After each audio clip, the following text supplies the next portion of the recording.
70 सालों से गुलाम बने हैं, गुलामी का जीवन जी रहे, लाचारी का जीवन जी रहे। स्कूल के गेट के नीचे में, ग्राम पंचायत के कंपाउंड के नीचे में शिक्षा मिलना चाहिए, स्वास्थ्य मिलना चाहिए, रिजर्वेशन आरक्षण मिलना चाहिए। बिरसा का बनाएंगे, बाबा साहब का बनाएंगे, राष्ट्रपिता महात्मा फुले का बनाएंगे। कि इस गांव में जो हमने परिवर्तन की जोत जलाई है, वहां जो उसका परिणाम देख रहे हैं कि हमारी यहाँ जो तादाद है, उससे पता चलता है कि हम परिवर्तनवादी हो गए हैं। आज धम्म चक्र परिवर्तन दिन है, यहाँ पर मनाया जा रहा है। मैं आपको एक बात बता दूं, क्योंकि यहाँ सच्चाई की बात बताई जा रही है, सच बोलने का वादा किया जा रहा है और सच बोलने का प्रशिक्षण दिया जा रहा है, तो शायद हम लोगों ने झूठ भी नहीं बोलना चाहिए। मैं ये बताना चाहता हूं कि सर, धम्म चक्र या अन्य जो भी हमारे समाज में कार्यक्रम मनाए जाते हैं, उस कार्यक्रम का एकमात्र ध्येय उद्देश्य यही रहता है कि समाज में जागृति कैसे आए। यही एकमात्र उद्देश्य होता है। और इसी के वजह से आज यहाँ पर जो आयोजकों ने जो कार्यक्रम यहाँ पर रखा है, मैं उनका शुक्रगुजार हूं। तुमची येणारी पिढी जे उद्याची आहे, ते चैन अमनची जिंदगी जगू शकणार नाही, हे लक्षात घ्या। जर इथे बसून तुम्ही इथे सांगितलेल्या गोष्टी जर सत्य असतील, त्या आपल्या पडताळणीवर घ्या, और जब ये सब आप लोगों को लगेगा कि सच है, तो फिर उस सच पे चलने का भी काम आप लोगों को करना पड़ेगा। अगर ये आपने ये सब नहीं किया, तो आप न समाज को, न महापुरुषों को, न अपने आप को धोखा दे रहे, धोखा उस पीढ़ी को भी दे रहे जिसको आपने पैदा किया, जिसके लिए आपने रात और दिन का चैन हराम किया, उसके साथ भी गद्दारी करते। इसीलिए मैं कहना चाहूंगा कि एक नया मुद्दा लेके आप लोगों के बीच हम लोग आए हैं। आप लोगों ने बहुत अच्छी तरह से यहाँ पर नैतिकता का और परिवर्तन का भाषण सुना है, आपने विचार सुना है। मैं एक नए तकनीक से बताता हूं। यहां रानी अवंतीबाई के लोग हैं, राजा भोज के लोग हैं, राष्ट्रपिता महात्मा ज्योतिबा फुले के लोग हैं, बिरसा मुंडा के लोग हैं। मैं आप लोगों से पूछना चाहता हूं कि आपके इन महापुरुषों के साथ आज इस देश में कितना अन्याय अत्याचार हो रहा है, ये आप लोग क्यों नहीं देख सकते? आप लोगों को देखना होगा। जिस महापुरुष के नाम पर आप कटना मरना जानते हैं, आज उस महापुरुषों की बेइज्जती आपके गोंदिया जिले में होती है, रोज होती है। अगर किसी ने आपके महापुरुष को या अपने भगवान को अगर गाली दिया, तो आप कत्लेआम मचा देते हैं। लेकिन ये मनुवादी रोज आपके महापुरुषों की बेइज्जती करते हैं। क्या आज तक आप लोगों को दिखा नहीं?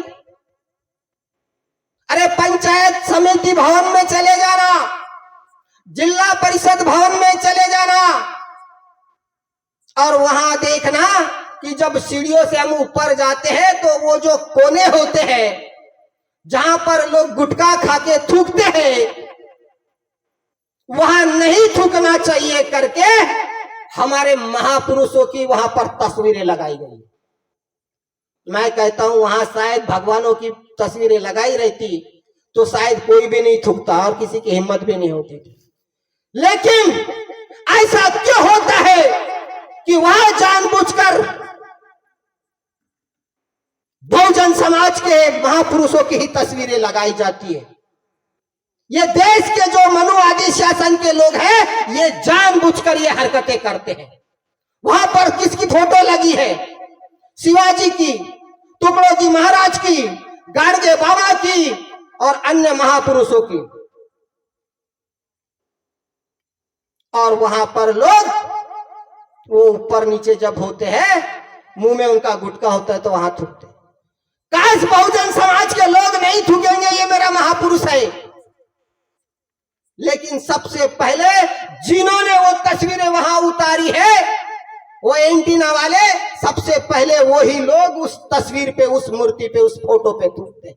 और फिर हमारा बड़ा समाज अब ये थी था पहले से खाना थूकलन तो भी तेल तोंडात सही ना हो तो भी तेतीस।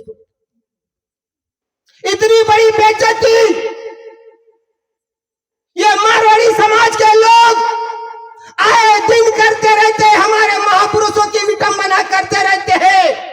और यही लोग चुनाव आने के बाद तुम्हारे महापुरुषों का नाम लेके तुम्हारे बस्तियों में आते हैं और तुम्हारा वोट लेते हैं। अरे मेरे ओबीसी समाज के लोगों, ओबीसी का डेफिनेशन आपको मालूम है क्या? एक किसी पढ़े लिखे व्यक्ति को मैं पूछना चाहता हूं, ओबीसी का डेफिनेशन भाई बताइए। पेन इनाम दूंगा, ज्यादा कुछ देने के लिए नहीं। बताइए एक भी पढ़ से जल्दी, कौन है? ओबीसी क्या है डेफिनेशन? यही बताओगे ना? Other backward class. OBC original भारतीय सिटीजन। और ये ओरिजिनल भारत के मिट्टी के लोग आज 70 सालों से गुलाम बने हैं, गुलामी का जीवन जी रहे, लाचारी का जीवन जी रहे, फोकट के अनाज पे जी रहे, 1500 रुपए पे जी रहे हैं। और इनके महापुरुष लाचारी से वहां पर वो इमारतों में पड़े हैं और ये देखते हैं अंधे। आंखें होती तो शायद नहीं देखते। ये इतनी बड़ी लाचारी आप लोग देखते हैं। और उन्हीं लोगों को आज तक क्या किसी ने नहीं पूछा कि भाई वो तो जो भी पार्टी वाले हैं, वो तुम्हारे महापुरुषों की फोटो है तो अपने पोस्टर पे रखते नहीं, लेकिन वो तुम्हारे महापुरुषों को सम्मान देखो कहां देते हैं। स्कूल के गेट के नीचे में, ग्राम पंचायत के कंपाउंड के नीचे में, पंचायत समिति भवन में, किस लिए? थूकने के लिए। आप लोगों को कब ये बात समझ में आएगी? ए मेरे भारत के लोगों, ए किसानों, मैं तुम्हारी भाषा में तुमको एक बात समझाना चाहता हूं। किसान हो इसीलिए तुम्हारे पास सातवारा है, जमीन का सातवारा। तुम्हारे 4 बेटे हैं और चारों बेटे उसके वारिस हैं। अरे इस देश का भी सातवारा है, तुम्हारे महापुरुषों ने वो बनाया है। अथक परिश्रम से अपनी सारी जिंदगी की पूरी कीमत लगा दी, अपना खून पसीना लगा दिया और तुम्हारे लिए वो रजिस्ट्री बनाई है। वो रजिस्ट्री जो है, उस रजिस्ट्री का नाम है संविधान। और उस संविधान में चारों बेटे के हक अधिकार लिखे हैं।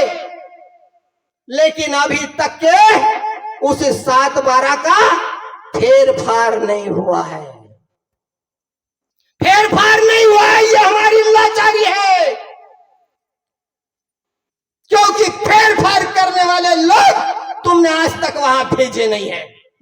और वो तो चाहते ही है तुम्हारी बाप की जो मेहनत की रजिस्ट्री है, जिसे तुम संविधान समझते हो, संविधान कहते हो, उसका फेरफार आज तक के नहीं हुआ। उस फेरफार में 340, 341 और 342 गठ है जो तुम्हारे तीनों बेटों के लिए दिए हुए हैं। लेकिन उन तीनों गठ के खसरे के मालिक आप अभी तक के नहीं बने हैं 70 सालों में। वो फेरफार कब करोगे आप, जो आज 70 साल में नहीं हुआ है?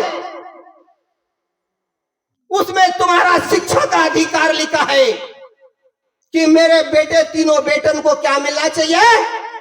शिक्षा मिलना चाहिए, स्वास्थ्य मिलना चाहिए, रिजर्वेशन आरक्षण मिलना चाहिए, फ्री में शिक्षा मिलना चाहिए, जो आज लाखों रुपए में ले रहे हैं। हमारे लोग, ये जो मारवाड़ी प्रजाति के लोग हैं, इन्हीं के पीछे आते हैं। ये हाँ नहीं तो नहीं तो। अरे मैं तुम लोगों को पूछना चाहता हूं, ओरिजिनल भारतीय सिटीजन के लोगों,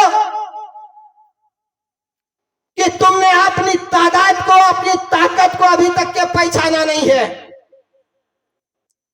अरे तुम चारों जाति मिलकर, तुम चारों लोग मिलकर 78 हजार तुम्हारी संख्या है, और जीतने को सिर्फ 78 हजार लगते हैं, और तुम चारों 78 वाले एक जगह हो गए, तुम्हारे महापुरुषों की बेइज्जती होगी क्या? नहीं होगी। लेकिन तुम लोग लाचारी के पीछे दौड़ते हो, वो नहीं तो वो नहीं तो वो। अरे वो एक ही प्रजाति के लोग हैं। मेरा बहुसंख्यक समाज यहाँ पर माड़ी है, पवार है, लोधी है, कलार है, उसकी एक एक ताकत इतनी है। अबे बिरसोला से ये यहाँ का सब्जी का छोड़ो, तुम वो गोंदिया के सराफा लाइन में पेशाब भी कर दिए ना, तो पूरे के पूरे मारवाड़ी बह जाएंगे। लेकिन तुम अपने ताकत को तो समझो, तुम अपने महापुरुषों की बेइज्जती होने से तो बचाओ। जिसका तुम्हें नाज है, जिसका तुम वंशज हो, जिसके तुम खून के वाली हो, तुम अपना फेरफार कब करोगे? जब तक के तुम लोग वहां पर जाओगे नहीं, वो फेरफार होगा नहीं। 340, 341, 342 ये फेरफार करने की जिम्मेदारी तुम्हारी है। तुम्हारे बाप ने रजिस्ट्री करके रख दी है। फेरफार की तैयारी करो, इस बार मौका है। और ये मौका ही नहीं, मैं तो ये समझता हूं कि बिरसोला की जनता ने ये मैसेज देना चाहिए गोंदिया के मारवाड़ी को और आजू बाजू के लोगों को, क्योंकि मुझे बिरसोला के लोगों पे बहुत ज्यादा उम्मीद है और घमंड भी है। इतना छोटा सा गांव है, इतना रात का समय है, फिर भी यहां पर बैठे हैं ठंडी में। ये बात का वहां पर क्यों नहीं है काटी में? ये बात वहां बनाथर में क्यों नहीं है? ये बात वो तेढ़वा में क्यों नहीं है? ये बात बिरसोला के लोगों में है, और इसलिए मुझे आप पर बहुत गर्व हो रहा है।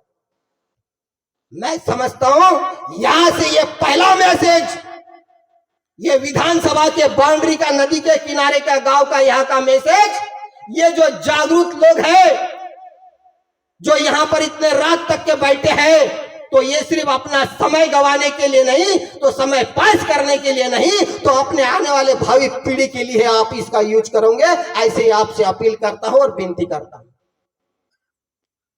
और ये जितने भी बरगले हैं, ताई ने बताई, सर ने बताया 1500 क्या है, ये सब झूठ के पुलिंदे हैं।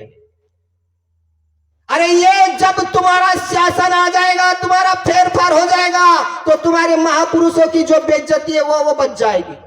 और रही बात राजा भोज के लिए, हमें कोई चीज मांगने की जरूरत नहीं पड़ेगी। हमारा अपना राजा आएगा तो हम इनके 5 लाख के इससे इमारत नहीं बनाएंगे, हम 1-1 करोड़ रुपए से हमारे महापुरुषों के स्तंभ बनाएंगे, बिरसा का बनाएंगे, बाबा साहब का बनाएंगे, राष्ट्रपिता महात्मा फुले का बनाएंगे।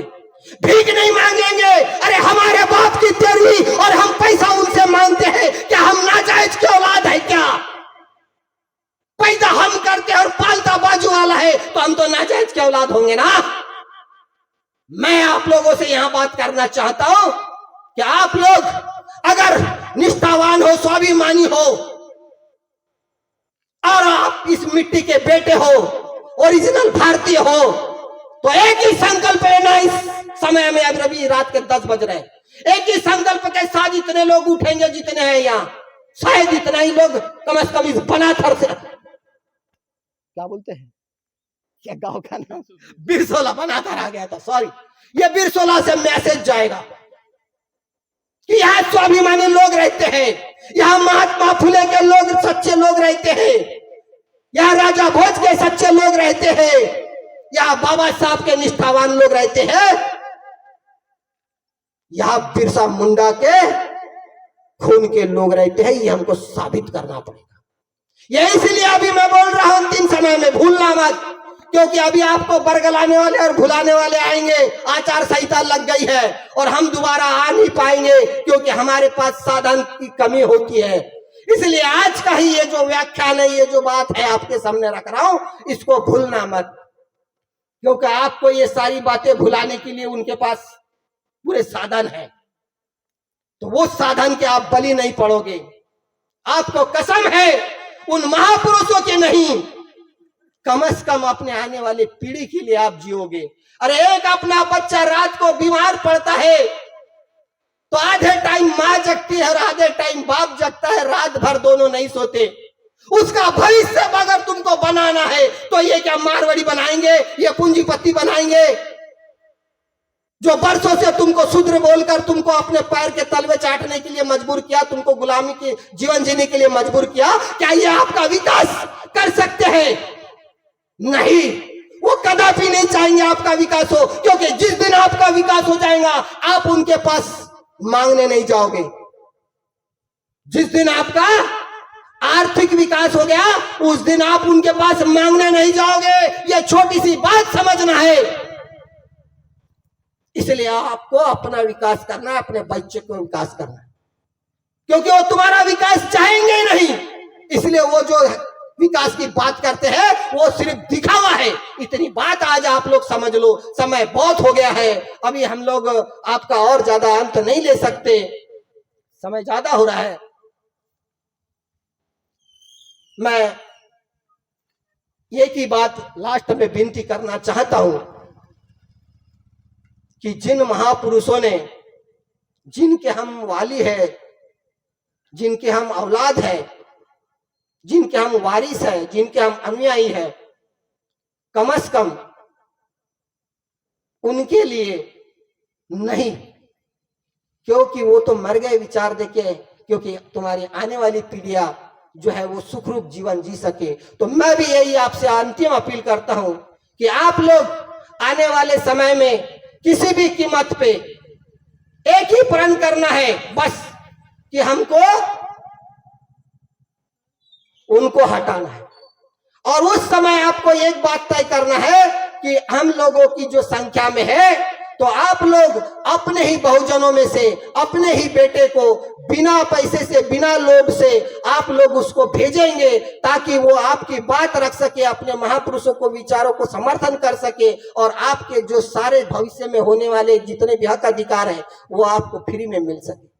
क्योंकि जो लोग आपको वोट का पैसा देंगे वो लोग आपके बच्चे का भविष्य नहीं बना सकते। इतनी छोटी सी बात आपको समझनी है। और यही बात के साथ मैं यहाँ पर, आप लोगों ने इतने देर तक के हम लोगों को सह लिया, तो मैं आपका तहे दिल शुक्रगुजार हूँ और यहीं पर अपनी बात को विराम देता हूँ।